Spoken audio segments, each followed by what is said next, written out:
Gracias. Y el propio presidente del Senado reconoció que hubo una suerte de presión por parte de los sectores afines coyunturalmente al oficialismo, quienes señalaron que tenía que dar validez a la sesión que se realizó en la bancada del Frente Guasú el día martes, o de lo contrario no se volvería a dar quórum a ninguna sesión convocada por Robert Acevedo. En realidad ellos tienen la mayoría actualmente con 25 parlamentarios, y hoy se presentaron solamente 19 legisladores y hubo 26 ausencias, con lo cual no se pudo tener quórum ni para la sesión extraordinaria ni tampoco para la sesión ordinaria prevista en la fecha. Esto es lo que decía al respecto el presidente del Senado, Robert Acevedo.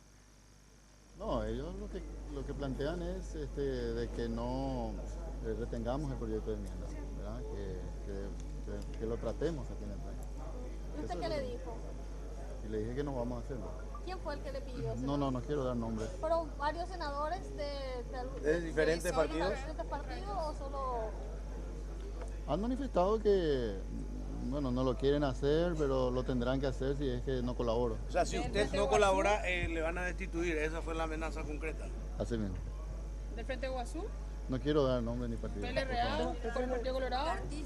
Presidente, ¿qué escenario se plantea si es que la Corte rechaza el pedido de ustedes? O sea, ¿van a darle pie, van a hacer caso, van a acatar a la Corte si da pie a la sesión extraordinaria que... Vamos a decidirlo entre los demás colegas que estamos en contra de este proyecto avasallador.